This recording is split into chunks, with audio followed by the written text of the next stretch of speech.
Okay, so Aaron, man, I really appreciate you taking some time. Welcome to the Fabricators Coach podcast. Man, so glad to be with you, Ed. It's a privilege, and I'm excited about this topic. Well, it's always fun talking. In fact, we in the past when we've done some of these episodes together, we my wife kind of has a challenge when she has to edit because we start talking and forget. Wait a minute, we got to structure a podcast here. So we try not to do too much of that this time, so we get a lot of good content for the listeners. So again, I appreciate it. The thing we're going to focus on today is safety. It's gotten to be a really big topic, obviously because of silicosis. There's lots of other things going on in safety. You and I both have got some opinions about where this is headed. I think let's start with you're the chairman of the safety committee for NSI. Is that right?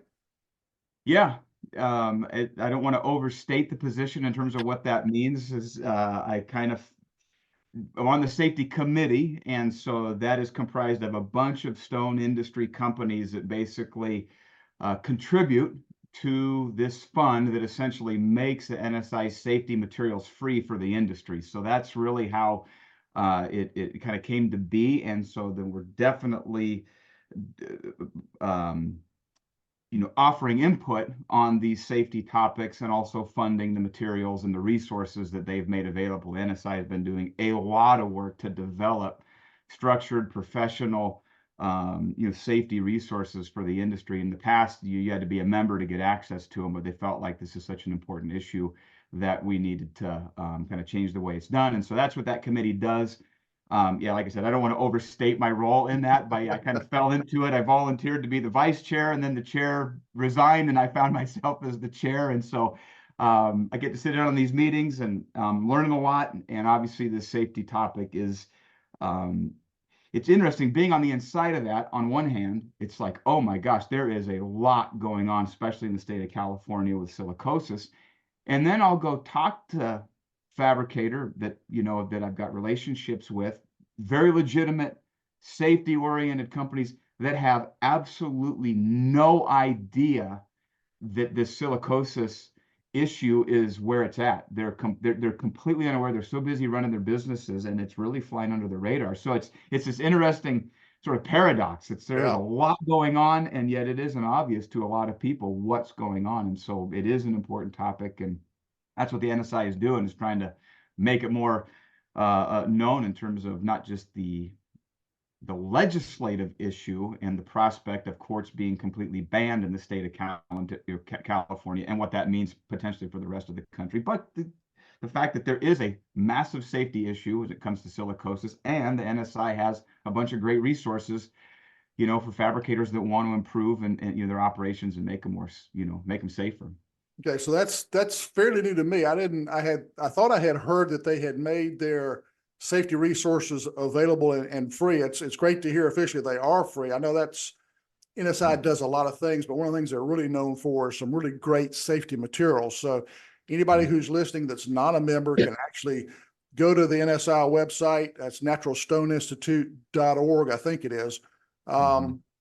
And access that material. They've got I think it's a 4-hour certification on silicosis. You get silicosis certified.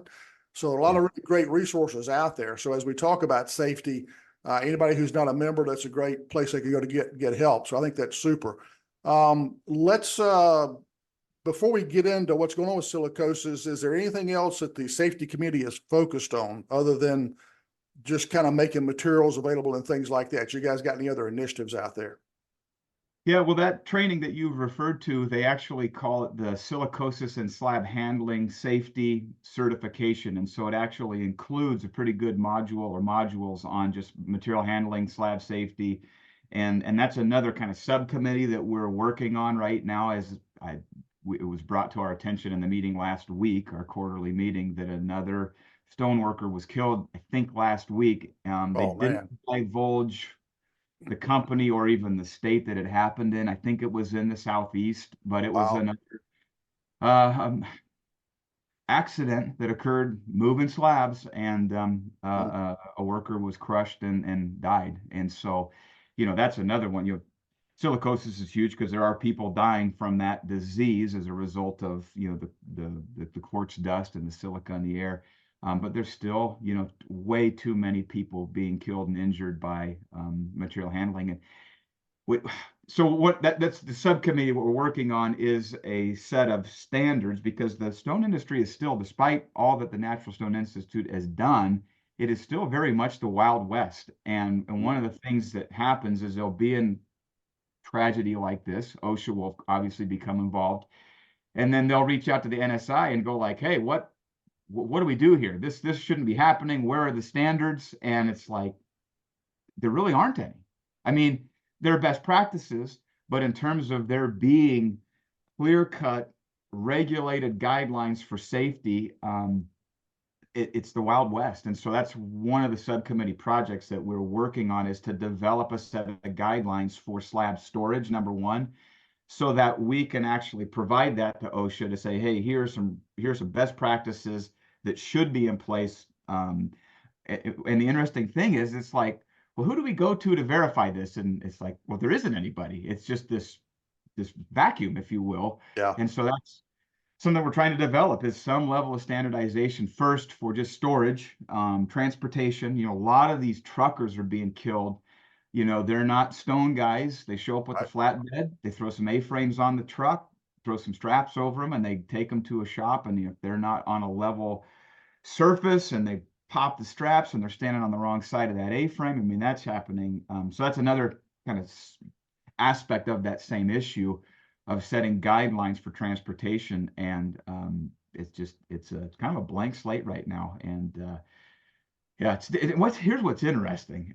So I've been out of my shop for almost 3 years now, and still involved in no lift. And we've got some slabs in the shop that we use for testing, and as we're working on prototypes, and we're trying to see at what point a machine will fail, and what kind of tolerance our designs have and whatnot. So having been out of the slab business, or the fabrication business, for almost 3 years now on these rare occasions when I'm even just moving a slab with the forklift, I'm not exaggerating this at all. I am stunned, and I won't say terrified, but I am shocked at how heavy this material is.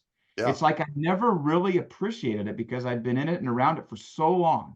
Mm-hmm. And now, having been out of it, it is just like I am genuinely uneasy when we're putting even an island-sized countertop on one of our carts to maneuver in the shop. It's just like, 700 pounds could kill you. Yeah. And so I don't think there's enough focus on that. I think we are all so familiar, and we're so sort of acclimated to this heavy material, we fail to appreciate just how dangerous this work is. And so, I'm really pleased that these, as uncomfortable as they make me, and I think as uncomfortable as they make everybody else, I think it's I think it's really important that this topic be brought back into the conversation. So, yep. It's great to hear that you guys are working on some standards. I think that's huge for this industry. It is a bit of a Wild West, and yeah, I think having some standards out there to help folks out is a really good start. It's good to hear. Yeah. So let's get back into silicosis for a minute. You mentioned the fact that you're still surprised when you run into the decent sized, well-run fab shops that don't even know what's going on with silicosis. You want to give us a quick snapshot of what's happening with Australia and with California and some other things that maybe you're aware of? Yeah, and I'll tell you what I know. It's possible that I don't know. It's likely I don't know everything, and it's possible I might get a detail or two wrong. So just know that I don't consider myself an expert on this. But what I do know, Australia has officially banned the sale, the fabrication, I think even the importation of quartz slabs. Yep. Took effect January 1. By June 30th, it's over. That it is just no longer something that can be sold or fabricated and installed. Right. That's pretty shocking. I talked to a fabricator probably 2 weeks ago in Australia, and he was kind of walking me through. It took about 4 years, and in Australia, they refer to stone workers there as stone masons. That's kind of the equivalent term for a fabricator installer. And the Stonemasons Union started to pick up on this silicosis issue and people getting the disease and dying from it. And man, they made a big deal out of that, and they were really the driving force behind bringing that to light in their regulatory, sort of system there, and it was banned. And so that's a fact. Quartz has been banned. From what this fabricator said, it looks like a lot of companies now are just sort of transitioning towards the ultra compact Decton type surfaces. Yep. That are essentially going to more or less replace the quartz. So that's Australia. California, similar. The way this basically got on the radar of the state was numerous stone workers went to the hospital with this problem, this lung issue, and the medical community kind of began to see this trend developing in the state of California. Lots of people with an abnormal number of people coming in with silicosis, which is the disease caused by breathing, stone dust or quartz dust. And then quite a number of workers died. And then it was sort of this, they began to discover, hey, the common thread here is every one of these silicosis cases has worked in a countertop shop. And that's really how it got on the radar of the legislature there. And so I think it was LA County first. And this is where I'm a little hazy on the differentiation between California, they call it Cal OSHA, the statewide sort of safety body, versus LA County. Maybe it's both. But they were considering an outright ban on quartz, just like Australia. I think it's still possible. Yeah. At the moment, there is I got to get the acronym right. It's like temporary emergency standards, or roughly that's the idea that while they figure out what's going on and while they do the research, the industry, the NSI is very, very involved at the legislative level, trying to educate, trying to make sure they don't way overstep, overreact to this and write a bunch of rules that cripple the industry or make it impractical to fabricate. So they're trying to bring some balance to that. But in the interim, it's an absolute. Now, what I learned that these temporary emergency standards, again, I may have that acronym wrong or backwards, but that's basically what it is. These are regulations that are in place right now. Absolutely zero tolerance for creating dust. If an OSHA rep walks into your shop and you are creating dust, they have the authority now to shut your shop down. Basically, you're done. Now, whether they can enforce that long term, I mean, that's a different, the enforcement side of it's a different story. Mandatory, it's PAPR. That is a pressurized or powered respiratory system. So instead of just a respirator that basically operates by you breathing, it is a self-contained full face mask, battery operated pump that basically forces that air through an approved filter so that the worker is completely isolated from any dust in the air. And so that is a current requirement. There are a couple other requirements. So now, is that type of breathing apparatus required if you're cutting dry, or even if you're cutting wet, they require that? Right now, even if you're cutting wet, even if you're showing no measurable silica in the air, it's a blanket policy across the board. Now, again, how many of those fabricators know that? I'm guessing it's a very small percentage of them. And how many of them are doing that? I have no idea. But that's one of those emergency standards that they put in place while they try and figure out what they're going to do. So that must be LA County, because I'm working with some smaller fabricators in the southern part of the state. They've not mentioned any requirements for that, and they're aware of silicosis for sure. In fact, one of them told me the other day that he personally was aware of something like a dozen shops that were shut down last month in LA County because of silicosis. So yeah, I hadn't heard about the breathing apparatus. That's interesting. Okay. Yep.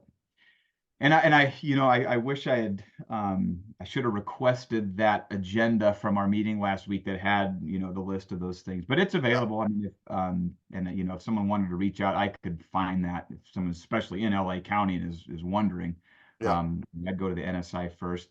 One of the things they're considering is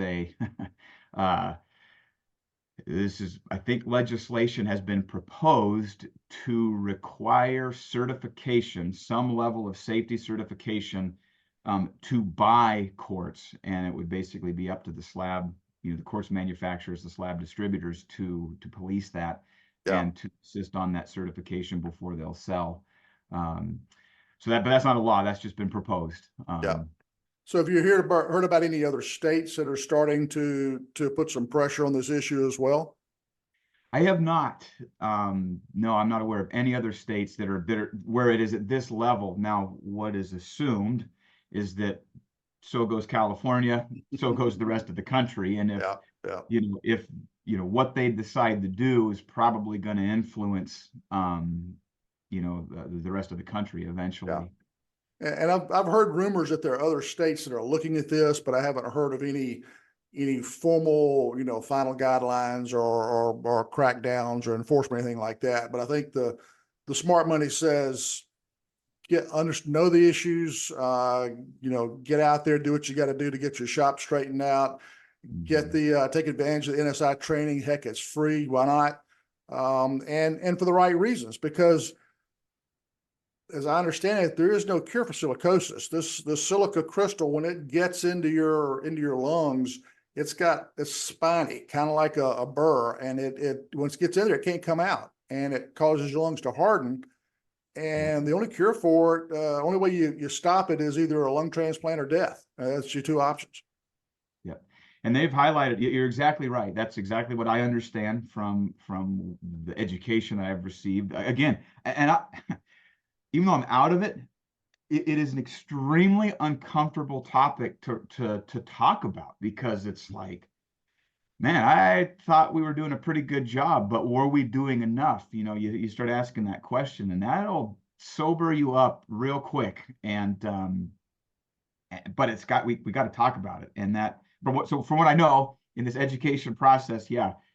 And there's numerous people that they've highlighted in some of the news reports down in California that are literally dying. And if they don't get a lung transplant, they will be dead in the next year or two. And and that's what they got for working in a dry fab shop for a few years. Not worth it. And this is, I cut my teeth in textiles very early in my career, in brown lung, the cotton dust issue. And so the dynamic of something in the environment that can be deadly, because with that, there is no cure either. It's a transplant or you die. And so I'm familiar with what that does to the workplace, some things you have to do. And in our industry now, you talk about about it being a pretty, not only serious, but also it's scary. If you owned a shop today and you went to hire a good, experienced fabricator who's been in the industry for 10 or 15 years, you really have to go ahead and do a baseline lung test, pulmonary test on day one, and then do annual testing every year to make sure you're not hiring a liability. Yeah. And it's not just the risk to the company, it's also to do the right thing for the employee. Because if the employee has been working in the industry for 10 or 15 years, never had a lung test, and doesn't know that they've got early signs of silicosis, then, knowing that early on could save their life, could extend their life greatly. So there's that aspect as well. Yeah, 100%. And to that point about the liability, obviously if you can catch somebody and let them know, hey, you're pretty far down this path, you may want to find another, you've probably breathed enough, perhaps go look for another line of work. I mean, that would be a huge benefit and blessing to that employee. Oh yeah. The other side of that, you mentioned the liability. What's really interesting, and there's Mark Rosenkrantz is a insurance executive company in the Northeast, and they've specialized for, I think, a couple of generations in one of their primary focuses is insuring fabrication companies. So they're very knowledgeable. And in a meeting a while back, he offered the suggestion that you may want to double check your policy, because most business policies, this is shocking, most business policies have what they call a silica exclusion. Holy smokes. It's not just that they don't include silica as something that they cover. It's that they explicitly exclude silica from the policy. It's called a Wow. silica exclusion. And this I when I heard this the first time, we still had our countertop shop, and I was like literally in a panic to get off the phone or off the call to call our insurance broker and say, this cannot, I mean, I've been in business for 20 plus years. Is it possible that we've never been covered for this? Yeah. Turns out our policy had a silica exclusion.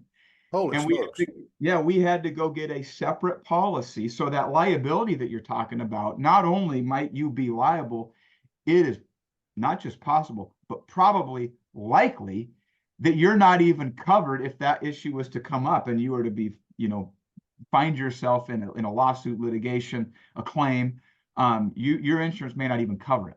And so that is something that to me is like worth the price of admission for this conversation for somebody. Oh, man, how about getting your money's worth for a podcast? That's Yeah. gold right there in more ways than one. Holy smokes. Yeah. Yeah. Shocking.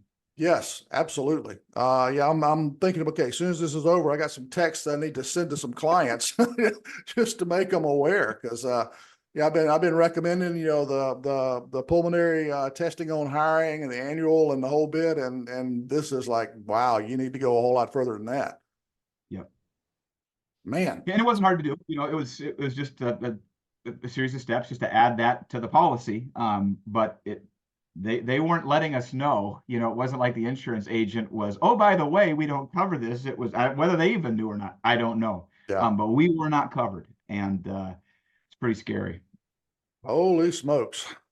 Wow. So obviously, this is a critical issue for the right reasons, for making sure our employees are well taken care of and people don't die as a result of making countertops for people's houses. There's also the obvious liability potential for shop owners. So those are critical. What do you guys, when you get beyond silicosis, with your work on the safety committee for NSI, are you seeing any other safety related issues popping up beyond silicosis that maybe shop owners need to be aware of that could be coming down the pipe? No, nothing official in terms of a regulation. And it's interesting. OSHA had, I think it was 2017, had begun to change. They were in the process of adjusting the allowable exposure levels that had been in place since 1973. And so that was sort of working its way through the system. I understand, my understanding is that the stone industry was on their radar, but it was just like, yeah, because they produce silica like gravel companies and probably a lot of other industries. Right. So it took some time for that to kind of work its way through. Well, then COVID hit and sort of stopped all of that. And so it's really, there's been like a 2 or 3-ish year sort of delay. And now that is just ramping back up. So silica really is the primary focus of at least OSHA.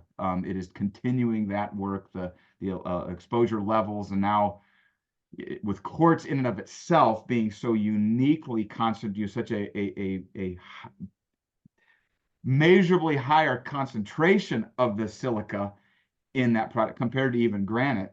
Yeah. That now is just kind of sucking all the air out of the room in terms of the focus, from what I understand. And that's not to say there aren't safety issues out there. I mean, there clearly are, but from a regulation standpoint, the silica is the only one I'm aware of.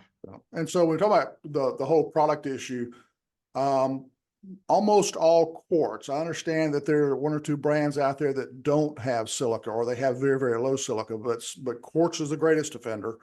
Do you know offhand what the percent silica is in most quartz products?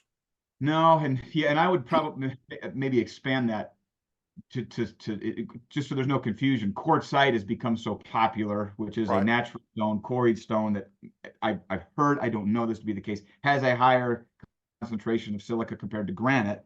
But when we're talking about quartz, it's engineered stone. Your Cambrias, Cosentino, your South Stone, your Caesar stones, that's quartz that we're talking about. It is the engineered.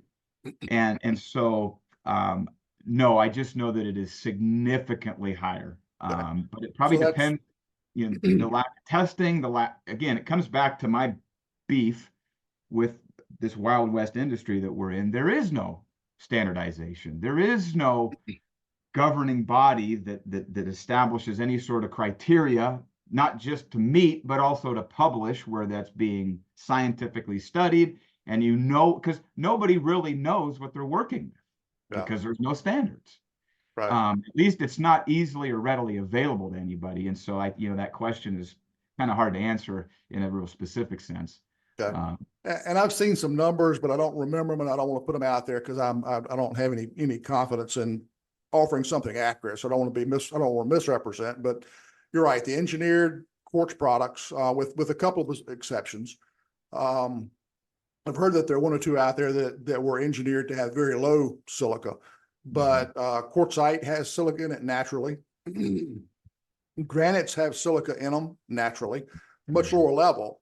So even though you may be a shop that decides to get away from quartz altogether, go to natural products only, doesn't totally eliminate the problem, but does probably make it a little more manageable. Yeah. Yeah, and that's why the Natural Stone Institute has been Jim Heeb, the CEO of the Natural Stone Institute, Mark Mario as well. That they'll mention this, that they get asked, "Hey, you're the Natural Stone Institute. Why do you care whether wouldn't it be in your best interest that quartz is banned? It would help the natural stone producers, obviously, and that's probably true." But their response is just what you're alluding to. But granite's got silica in it too. It's less, but in a principled, sort of perspective, you ban quartz, and you have a justification to ban granite as well. And so the reality is it can be fabricated and installed safely. It's not like you can't do this job safely. That's the maddening thing about it, honestly, is because it is not that expensive, and it's not that difficult to put those controls in place in a fabrication shop in an install setting to massively reduce the exposure to those employees. It's just and the probably single most common and pretty effective control is just to go from cutting dry to cutting wet. Yeah. If you eliminate just the airborne dust in the air, again, scientific, I don't know what the percentage is, but yeah, that is a huge. I mean, we had OSHA come in and do some voluntary testing, and there were areas in our shop on the day that we had them bring those monitors in. It showed up. We were planing backsplash on our bridge saw, and we hit the level at that time. But there are other places in our shop where the guys were working where it couldn't detect any silica on their monitor, and we weren't doing anything other than what you're saying. Is just we had a zero tolerance policy for dust. And I think I think your example of milling down the backsplash is good. I think it's a good example of the fact that cutting wet is the most common solution. It is not always 100% complete solution. There may be other things that you've got to do. And I want to be clear that we're not saying that just do the one thing and you're okay. There are other things you got to look at too. And the key is, as you just alluded to, you got to go through the monitoring process, and you got to stay on top of that. And it's not a one and done. You got to do it on a regular basis. Keep track of those records, because what's happening is, I talk a lot about this industry with contacts and friends I have from other industries, from previous lives I've been in. I worked in lots of other manufacturing industries. And while we have done a great job in this industry of coming up the curve on technology, we're still very young industry in that things like just the basic management and leadership techniques that are just not common in this industry because we have so many small businesses. And so one of the areas that shows out is lack of an organized, documented, rigorous safety program in fab shops. I spent some time on site this week with a client that gets it, and they are in the process of developing that type of a program. And it's structured, it's written. There's documentation for everything that you do. And they're going to be using the NSI materials to help make that work. Yeah, actually, and it's interesting you mentioned the monitoring that, and again, I want to be careful not to misstate things. That may be another one of those emergency or temporary emergency standards in California is ongoing monitoring of the silica levels, and having a database of that, having that data available. And that's smart to do anyway. In textiles with brown lung, even though we had all the stuff that I talked about in that industry, monitoring was an ongoing process. You know, they were different people, different times of day, different shifts, different areas of the plant, tracking and recording all of that. I mean, I don't think we need to go quite to the level that was. But then in textile plants, you're talking about people, you know, plants that run 24/7. You got hundreds of people who work there. It's a different environment than what we're talking about. But there are a lot of things like that need to happen. Silicosis, obviously a big deal. As I look at safety in general for this industry and go back to some of my previous experiences, I'm seeing lots of other potential that I really kind of feel like silicosis is where OSHA is going to get its foot in the door of the industry. And once it gets in, I think there are going to be other issues that we're going to really have to deal with that'll be really important. Have you had any conversations, any talks with anybody, NSI or elsewhere, about what some of these issues might be? Well, I mean, that's kind of, if you open the door there, I'm gonna walk through it. I mean, I'll be right there beside you. We'll walk through it together. And I've gotten the permission of the NSI. You know, I've even asked. I'm like, hey, I find myself the chairman of this committee, but you know, we manufacture a piece of equipment that the reason that we even started it was 100% because of the safety issue of lifting countertops on site and what we knew it was doing to people. And so it's like I got to be able to speak freely about both, you know. And so even though I don't think there's anything, I'm not aware of anything, and I wish there was. And if I ever have the opportunity to direct it or influence it, I will do it at 110% of my ability to force this issue, because I do believe, and it's not about selling machines. It's about, in the same way that we know what happens when you breathe silica for too long. Yeah. It's not a maybe. It's not. It's predictable. We know what happens when you carry 3cm countertops in and day out. It is a equally predictable outcome that if you do that long enough, the detriment to your physical health is it's just a matter of time. And for a lot of installers, it is a permanent, whether they're disabled in the you know, Disability Act sense, where they're not working and they're being paid to sit at home. But if you're talking about lost physical ability for the remainder of your life, it's not a question.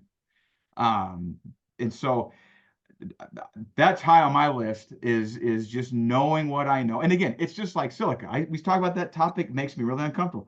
There are people that worked for me carrying countertops into people's houses that to this day will never have the physical health that they had before they went to work for my company, because they installed those counters for too long in the old school traditional manner of loading a truck by hand, unloading it by hand, carrying those counters up a driveway, down a hall, picking them up and setting them on a cabinet, putting their bodies at risk to prevent a countertop from breaking, lifting things that should never be lifted by 2 or 3 individuals under any circumstances.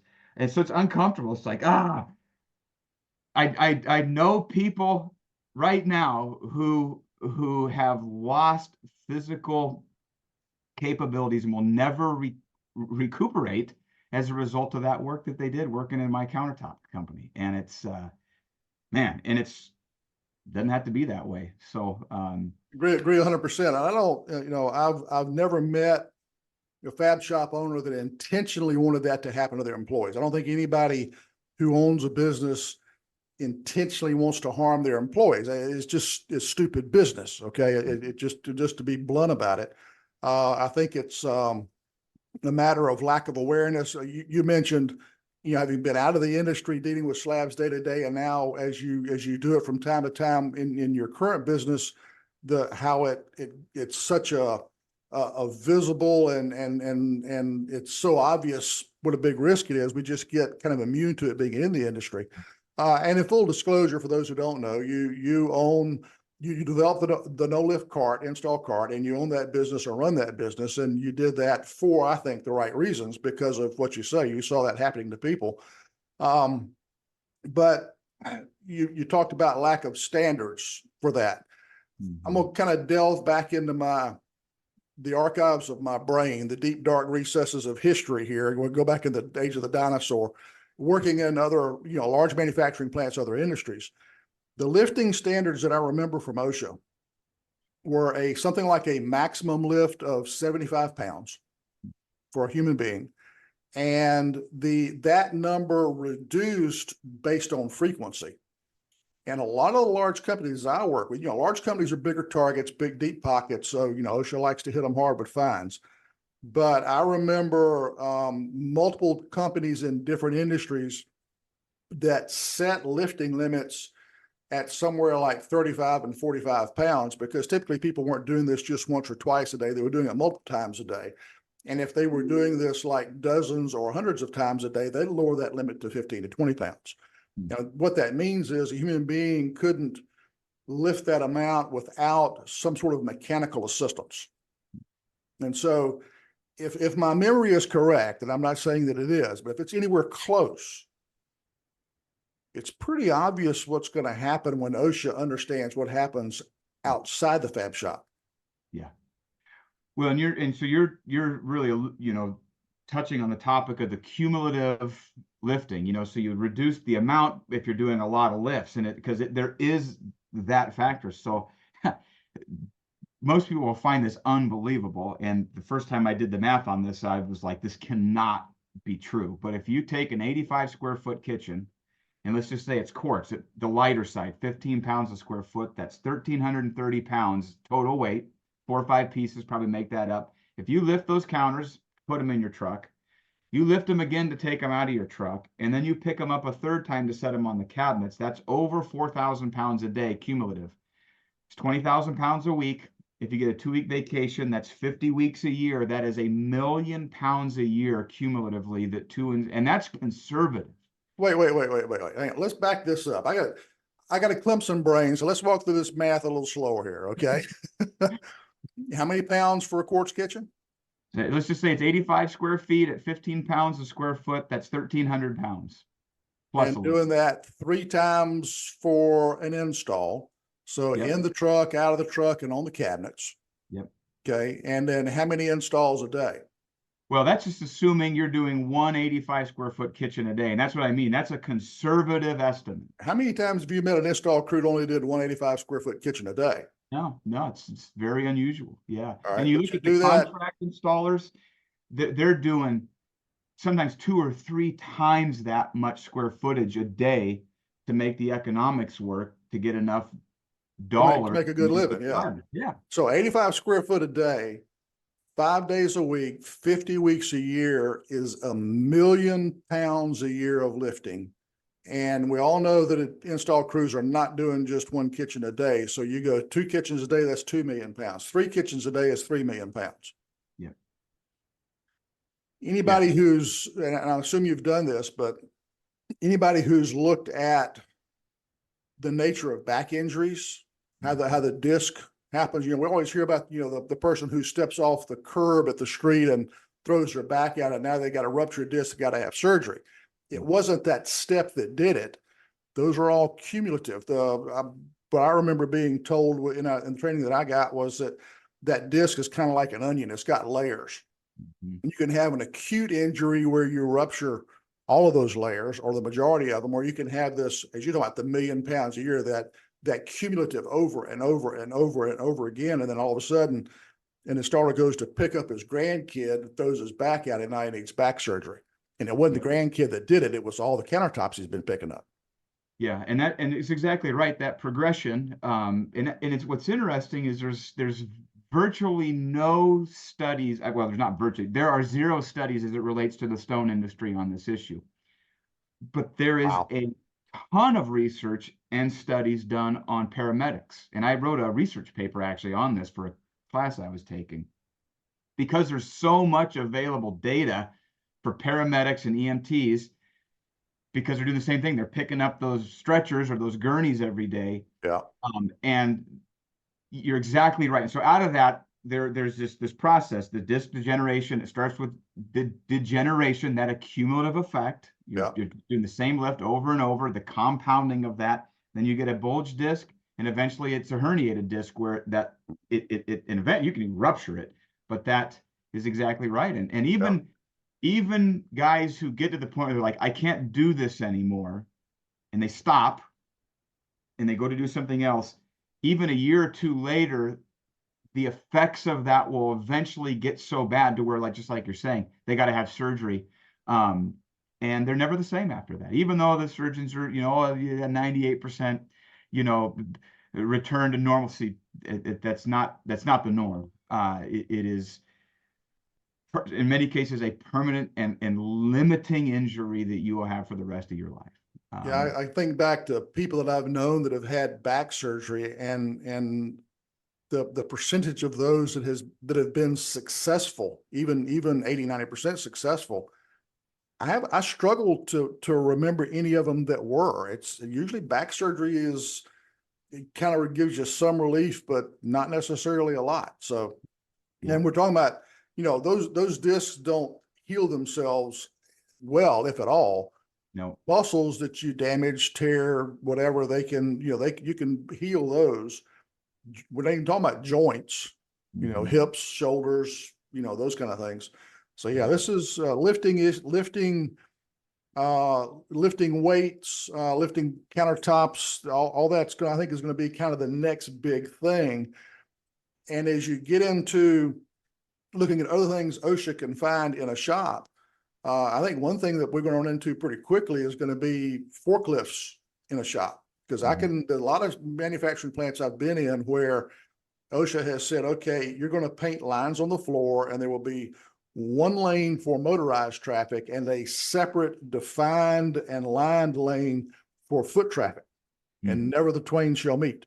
And I think that's another area we're going to get into. And then I can't tell you the number of shops I've walked into. They're cutting wet, they're polishing wet, and you look down on the floor and there's electrical extension cords running everywhere. And it's just, it blows my mind that people are not paying attention to that. And then airlines on the floor, trip hazards. I walk through plants and look at breaker boxes, and that 3-foot clearance is required so you can get into and shut off the power if something happens and you got to de-energize something, lockout, tag out. I mean, there's just a whole raft of things that as an industry, because of so many small businesses, we're just not used to being part of. These are things I think are going to become pretty common discussion points in this industry over the next several years. And I'm not saying this to say we're doing a bad job. I'm saying we just aren't aware of it. It's time to be thinking about it. And if you do it right, it's not expensive. And it's the right thing to do for the safety of our people, for the health of our people. It's the right thing to do to minimize business liability. And many times when you go in and you start taking action to address these issues, morale improves, people understand you care about them. When you do this right, many times productivity can improve because now we're finding a better, quicker, easier way to get this done. When you look at the real challenge we find trying to hire people who are skilled, who are good at what they do for this industry, if we quit wearing them out and tearing them up, we're going to have more to pull from. We'll be able to keep them longer. Common sense there. So there's a lot of good things to come out of this. While it can sound like gloom and doom, there's a lot of upside if we'll address this and get with it. Yeah, well, you're exactly right.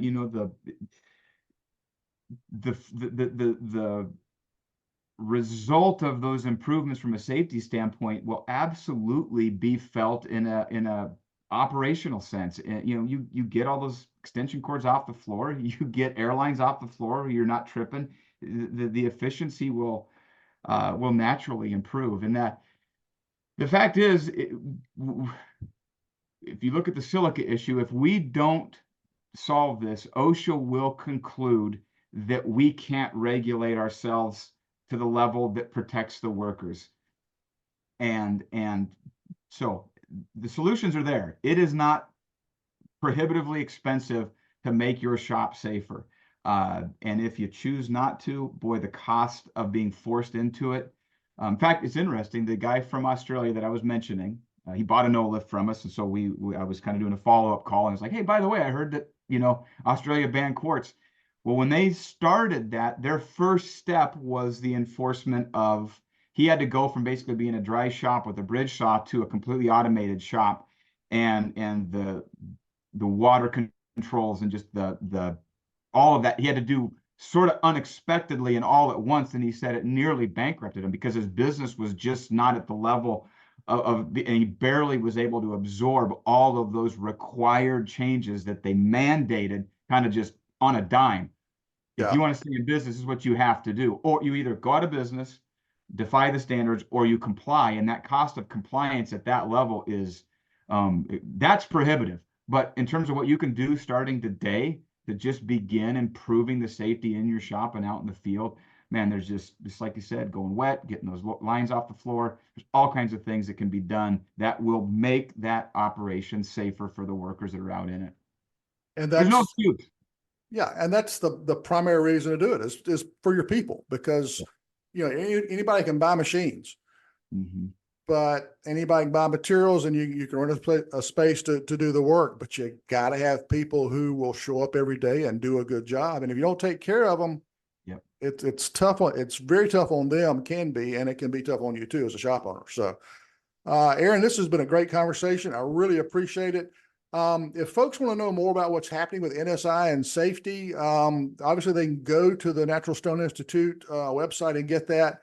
Any other places they need to go? Anything else they need to look at? And if they wanted to talk to you, how would they get in touch with you? First I'd go to just Google the Natural Stone Institute. Their website's very available. They got tons of resources, and they are aggressively evolving that website to improve and to get up to speed to handle the amount of traffic, because it's on the radar now. People are realizing I better take care of this. There are increasingly going to be, and already regional events that are being put on to where you can come, maybe it's at a fab shop, maybe it's at a slab distributor, and they're putting on those courses so that you walk out of there with your certification. And so, just if you're looking, the resources are there. Go to the Natural Stone Institute's website, and you can find them one way or the other. You can get your hands on those materials. I mean, if for some odd reason someone wanted to get in touch with me, they can go to aaroncrowley.com and you reach out to me that way. So I'm not real big on social media, but you can email me from there. My email is aaron@aaroncrowley.com. So thank you, Ed, for the opportunity to talk about this subject. We need to talk about it more. We can either voluntarily address this as an industry and as individual fab shops, or we can be forced into it. It's going to be one or the other. I can't think of a better closing statement than that. And we're recording this in early April. Coverings is coming up in about 2 or 3 weeks. This episode will come out before Coverings. Wow. Will No Lift be at Coverings? Yes. Well, thank you for asking. We will. We've got a booth right across the aisle from the SFA cage. Booth 6269 will be there with a brand new power tilt, our latest model. Although we've got some other really exciting stuff about to come out. But we'll have our power tilt, brand new latest model on display there, and love to see anybody that's got time to visit. Okay. Fantastic. Aaron, thanks again, and really appreciate your time. Wow, Ed, likewise. Thank you. Okay.